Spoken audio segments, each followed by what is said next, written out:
We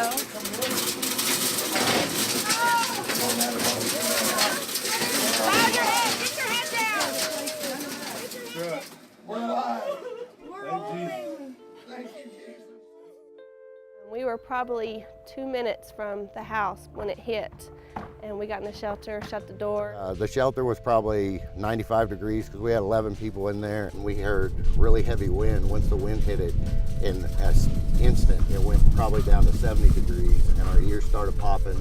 And it hit, and it sounded like bombs going off. At its peak, it sounded like 65 guys with sandblasters sitting outside my garage door. It was deafening.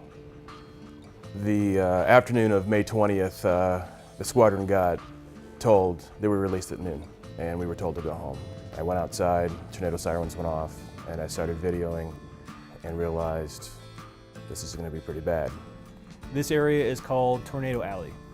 It makes it very dangerous. We have the highest percentage of tornadoes per square mile from about Oklahoma City and about 50 miles east. I stopped videoing when I saw debris hit the end of the street. It wasn't but 2 more minutes. The garage TV was up loud. I closed the garage door and shut the shelter top. You could hear them saying, if you're not in a shelter, you're not going to make it. I was still an hour outside of town when it hit. My fellow YNC, he actually was out there with my wife in the middle of all of it trying to find my children. After it finally passed, it looked like a war zone. The best word I can describe is helpless. You know, as parents, our main priority is our children, the safety of our children. Not knowing not only, you know, if they were alive, but, you know, where they even were, not knowing is the worst fear. It was a wide array of emotions, from people already covering up the husbands, the wives, the sisters, the daughters' bodies on the side of the road, to families coming out of their shelter, hugging each other, thankful that they're alive, and all that was left around them was a cement slab. I got a call from the police asking me if I had a daughter, and I says, well, actually I have 2, and they said, was one of them Kaylee? I says, yes, and of course the fear of God went into me, and they said that my oldest went to the hospital in the emergency room because she had surgery on her leg, and she was in recovery, but the other one wasn't found yet. It was something that still haunts me today. The next 18 hours was just nonstop, cutting through rafters, cutting through 2x4s, moving windows out of the way, trying to find people buried.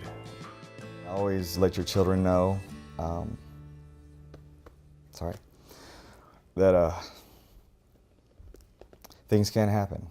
Like I told my daughter, I was like, anything in this house can be replaced. I can't replace you. And it was hard to see. There's people around here that inspire. There are people that lead. There are people that care. There are people that motivate. And in the end, it's people that get things done. Within an hour of the storm actually hitting, we probably had somewhere between 40 and 50 chiefs, retired chiefs, sailors, everybody trying to get to us. If it wasn't for them, we probably would not be where we're at right now. We didn't have to call and ask either. They were calling us trying to get in. When you say, hey, Senior Chief Gregory, Senior Chief Neal, hey, Officer Dansby, they were affected. That's all you have to say.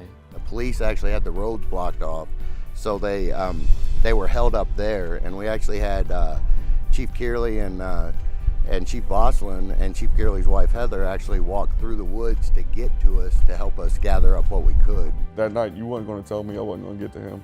Whether it was by foot or by vehicle, you're not going to tell me that. We were so close, it wasn't a question of whether or not I was going to get to him, it was just when. It's one of those sights that you can't explain with words. It's one of those things that, you know, you see it on the news all the time and how devastating it looks, and you know, you think you get a grasp of what it is, but you really don't until you're standing in the middle of it and see the devastation.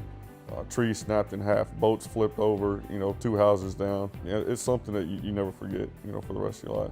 We were the first ones that had people to come to help us. I mean, the Navy just came out in force, and then we couldn't get back in here till the next day to around 1300, and there was probably 60 sailors out here that were helping us get the debris moved out, salvage what we could, everything else. It was just amazing. And our neighbors, their big surprise was that there were so many sailors that showed up. And then as they helped us, those same sailors actually went to help some of the other neighbors as well.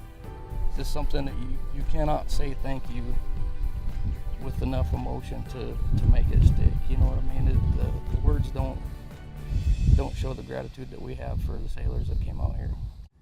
And Oklahoma as a community embraces us and the Air Force, because they're a big chunk out here, and no one has had any problem dropping what they needed to take care of in order to help families that were affected by this tornado. And I think that's what makes Takamo so special. Is it unique? I don't think so.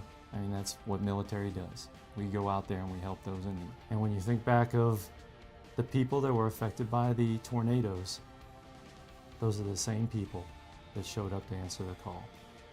They'll drop anything and they'll do anything for you. And when you work for an organization like that and you surround yourself with people like that, there's no more satisfying feeling that you can have.